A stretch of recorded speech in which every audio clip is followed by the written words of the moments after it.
ಏನು ಈಗಾಗಲೇ ಬೆಳಗಾವಿಯ ಸುವರ್ಣಸೌಧದಲ್ಲಿ ಅಧಿವೇಶನದ ಕಾವು ಹೆಚ್ಚಾಗಿರುವಂಥದ್ದು. ಒಂದು ಕಡೆ ಏನು ಸದನದಲ್ಲಿ ವಿವಿಧ ವಿಷಯಗಳ ಬಗ್ಗೆ ಚರ್ಚೆ ಕಾವು ಜೋರಾದರೆ ಹೊರಗಡೆ ಪ್ರತಿಭಟನೆ ಬಿಸಿ ಕೂಡ ಹೆಚ್ಚಾಗಿದೆ. ಅನೇಕ ವಿವಿಧ ಸಂಘಟನೆಗಳು ತಮ್ಮ ತಮ್ಮ ಬೇಡಿಕೆಗಳ ಈಡೇರಿಕೆಗಾಗಿ ಪ್ರತಿಭಟನೆ ಮಾಡ್ತಾ ಇರುವಂಥದ್ದು. ಅದರಲ್ಲೂ ರೈತ ಸಂಘಟನೆಗಳು ತುಂಬಾ ತಮ್ಮ ವಿವಿಧ ಸಮಸ್ಯೆಗಳ ಈಡೇರಿಕೆಗೋಸ್ಕರ ಏನು ಒಂದು ಕಡೆ ಸುವರ್ಣ ಗಾರ್ಡನ್ ಆಗಿರ್ಬೋದು, ಒಂದು ಕಡೆ ಮಾಲಿನಿ ಸಿಟಿ ಆಗಿರ್ಬೋದು, ಅದರ ಜೊತೆಗೆ ಓಲ್ಡ್ PB ರಸ್ತೆಯ ಒಂದು ಪಕ್ಕದಲ್ಲಿನೂ ಕೂಡ ಇಲ್ಲಿ ನಾವು ದೃಶ್ಯದಲ್ಲಿ ತೋರಿಸ್ತಾ ಇದ್ವಿ.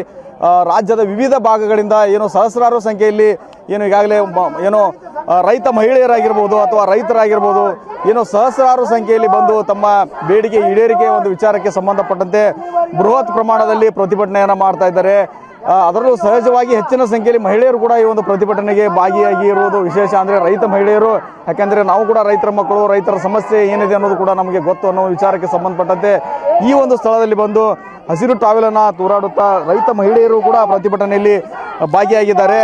ಅಂದರೆ ಪ್ರಮುಖವಾಗಿ ಕಬ್ಬಿನ ವಿಚಾರ ಆಗಿರ್ಬೋದು ಮತ್ತು ಮಳೆ ಹಾನಿಗೆ ಮತ್ತು ಅತಿವೃಷ್ಟಿಗೆ ಏನು ಪ್ರವಾಹದಿಂದ ರೈತರಿಗೆ ಸಂಕಷ್ಟ ಆಗಿದೆ, ಅದಕ್ಕೆ ಸಂಬಂಧಪಟ್ಟಂತೆ ಆಗಿರ್ಬೋದು. APMC ಅಡಿಯಲ್ಲಿ ಎಲ್ಲ ಬೆಳೆಗಳನ್ನು ಖರೀದಿ ಮಾಡುವಂಥ ವಿಚಾರ, ಹಾಲಿಗೆ ಹೆಚ್ಚಿನ ದರವನ್ನು ನೀಡುವ ವಿಚಾರಕ್ಕೆ ಸಂಬಂಧಪಟ್ಟಂತೆ ಮೈಕ್ರೋ ಫೈನಾನ್ಸ್ನ ಒಂದು ಕಿರುಕುಳವನ್ನು ತಡೆಗಟ್ಟಬೇಕು ಅನ್ನೋ ಒಂದು ವಿಚಾರ ಸೇರಿದಂತೆ ಸುಮಾರು ಹಲವಾರು ಸಮಸ್ಯೆಗಳನ್ನು ಇಟ್ಕೊಂಡು ಅವುಗಳನ್ನು ಈಡೇರಿಸಬೇಕು, ಅವರಿಗೆ ಒಂದು ಸೂಕ್ತವಾದಂಥ ಪರಿಹಾರ ಕಲ್ಪಿಸಬೇಕಂತಂದು ಪ್ರತಿಭಟನೆಯನ್ನು ಮಾಡ್ತಾ ಇದ್ದಾರೆ. ಇಲ್ಲಿ ಸಾಕಷ್ಟು ಜನ ರೈತರ ಮುಖಂಡರು ಇದ್ದಾರೆ, ಅವ್ರನ್ನೂ ಕೂಡ ನಾವು ಮಾತನಾಡಿಸೋಣ, ಏನೆಲ್ಲ ತಮ್ಮ ಸಮಸ್ಯೆಗಳನ್ನು ಹೇಳ್ತಾರೆ ಅಂತಂದು. ಸರ್, ಈಗ ಪ್ರತಿಭಟನೆ ಮಾಡ್ತಾ ಇದ್ರಿ, ಏನು ಪ್ರಮುಖ ಬೇಡಿಕೆಗಳೆಲ್ಲ ಏನು ನಿಮ್ಮ ಅಂತಂದು? ಸರ್, ಇವತ್ತು ಕರ್ನಾಟಕದಲ್ಲಿ, ಉತ್ತರ ಕರ್ನಾಟಕದಲ್ಲಿ ಬೆಳೆಯುವಂಥ ಗೋವಿನ ಜೋಳ, ಹೆಸರು, ಅಲಸಂದಿ ವಿವಿಧ ಬೆಳೆಗಳಿಗೆ ಯೋಗ್ಯ ಬೆಲೆಯಲ್ಲಿ ಕೊಡ್ತಾ ಇಲ್ಲ. ಆಮೇಲೆ ಈ ಬೆಳೆದಂಥ ಬೆಳೆನ ಖರೀದಿ ಕೇಂದ್ರ ಮಾಡೋಕ್ಕೆ ತಯಾರಿಲ್ಲ. ಅದಕ್ಕೆ ವೈಜ್ಞಾನಿಕ ಒಂದು ಬೆಲೆ ಕೊಡ್ರಿ ಅಂತೇಳಿ ನಾವು ಸರ್ಕಾರನ ಆಗ್ರಹಪಡಿಸ್ತೀವಿ. ಈಗ 12-13 ವರ್ಷದಿಂದ ಈ ಏನು ಅಧಿವೇಶನದಾಗ ಬರೋದು, ನಾವು ಹೋರಾಟ ಮಾಡೋದು, ಮನವಿ ತೊಗೊಂಡವ್ರು ಹೋಗಿಬಿಡ್ದು, ಅದರಿಂದ ಏನೂ ಯಾವುದೂ ಪ್ರಾಪ್ತಿಯಾಗಿಲ್ಲ.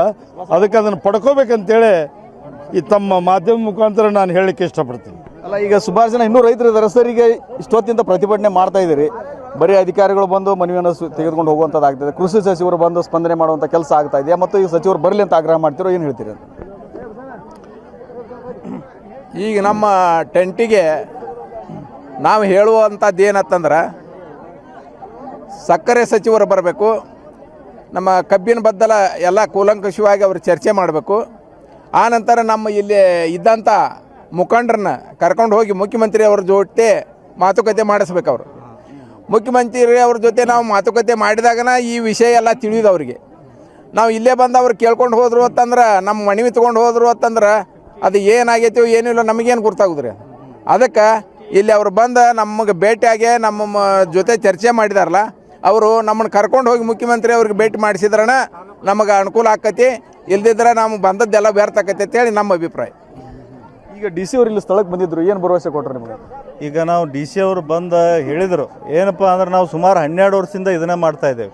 ಸುಮಾರು 12 ವರ್ಷದಿಂದ ಅಧಿವೇಶನ ನಡೆದರೂ ಕೂಡ ಉತ್ತರ ಕರ್ನಾಟಕದ ಬಗ್ಗೆ ಯಾವುದೂ ಚರ್ಚೆ ಇಲ್ಲ, ಒಂದನೇದ್ದು.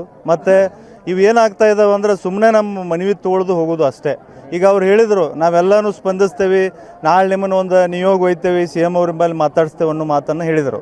ಆದರೆ ಅದು ಯಾವುದೂ ಕೂಡ ಆಗಲದ್ದ ಮಾತು. ಯಾಕಂದರೆ ಈಗೆಲ್ಲ ಬಂದಂಥ ರೈತರ ಮುಂದೆನೇ ಯಾವುದಾದ್ರು ಒಬ್ಬ ಸಚಿವರು ಬಂದು ತೊಗೋಬೇಕು. ಯಾಕಂದ್ರೆ ನಮ್ಮ ಬೆಳಗಾವಿ ಜಿಲ್ಲೆಯಲ್ಲಿ ಸಾಕಷ್ಟು ಸಮಸ್ಯೆಗಳಿದ್ದಾವೆ.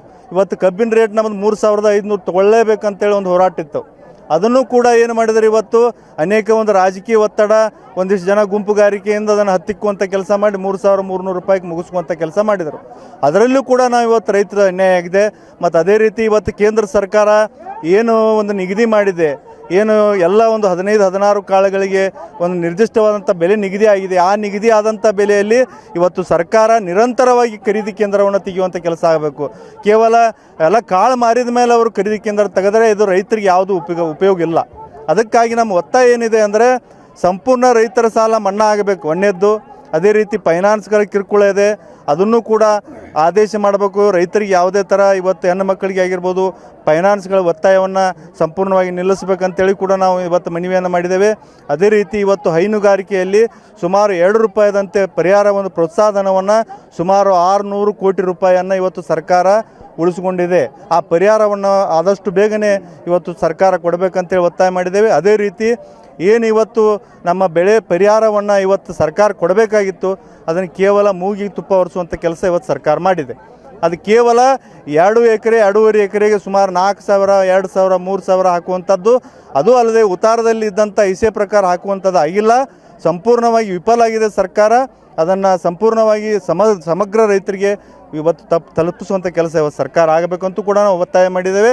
ಅದರ ಜೊತೆಗೆ ಇವತ್ತು ಏನು ಸಹಕಾರಿ ಪತ್ತಿನ ಬ್ಯಾಂಕ್ಗಳಲ್ಲಿ ಶೂನ್ಯ ಬಡ್ಡಿಯಲ್ಲಿ 3 ಲಕ್ಷ ಕೊಡ್ತಾ ಇದೆ, ಅದನ್ನು ಹೆಚ್ಚುವರಿಯಾಗಿ 10 ಲಕ್ಷವನ್ನು ಕೊಡಬೇಕಂತೇಳಿ ನಮ್ಮ ಸಮಸ್ತ ರೈತರ ಪರವಾಗಿ ಒತ್ತಾಯ ಇದೆ.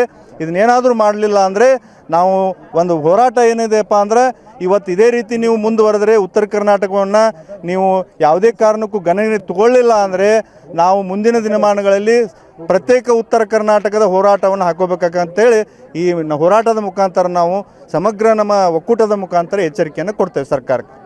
ಏನು ಇದಿಷ್ಟು ಇಲ್ಲಿನ ರೈತರು ಹೇಳ್ತಾ ಇರೋರಂತೂ, ಯಾಕಂದರೆ ನಮಗೆ ಇರುವಂಥ ಅನೇಕ ಸಮಸ್ಯೆಗಳನ್ನು ಇಟ್ಕೊಂಡು ನಾವು ಪ್ರತಿಭಟನೆ ಮಾಡ್ತಾ ಇದ್ದೀವಿ. ಕೇವಲ ಅಧಿಕಾರಿಗಳು ಬರೋದು, ಮನವಿಯನ್ನು ತೆಗೆದುಕೊಂಡು ಹೋಗುವಂಥದ್ದು, ಕೆಲವೊಂದಿಷ್ಟು ಭರವಸೆಯನ್ನು ನೀಡೋದನ್ನು ಮಾತ್ರ ಬಿಟ್ಟರೆ ಯಾವುದೇ ರೀತಿಯ ಇದಕ್ಕೆ ಶಾಶ್ವತ ಪರಿಹಾರ ಆಗ್ತುವಂಥ ಕೆಲಸ ಆಗ್ತಾ ಇಲ್ಲ. ಈ ನಿಟ್ಟಿನಲ್ಲಿ ನಮ್ಮ ಬೇಡಿಕೆಗೆ ಸರ್ಕಾರ, CM ಸಚಿವರು ಎಲ್ಲರೂ ಕೂಡ ಸಕಾರಾತ್ಮಕವಾಗಿ ಸ್ಪಂದಿಸಬೇಕು. ಒಂದು ವೇಳೆ ಇದಕ್ಕೆ ಸ್ಪಂದಿಸದೆ ಹೋದಲ್ಲೇ ಮುಂದಿನ ದಿನಗಳಲ್ಲಿ ಉತ್ತರ ಕರ್ನಾಟಕ ಪ್ರತ್ಯೇಕ ರಾಜ್ಯದ ಕೂಗು ಹೆಚ್ಚಾಗುತ್ತೆ ಅನ್ನೋ ಮಾತನ್ನು ಹೇಳಿದ್ದಾರೆ. ಅದರ ಜೊತೆಗೆ ಎಚ್ಚರಿಕೆಯನ್ನು ಕೂಡ ಇಲ್ಲಿನ ರೈತರು ನೀಡಿದ್ದಾರೆ.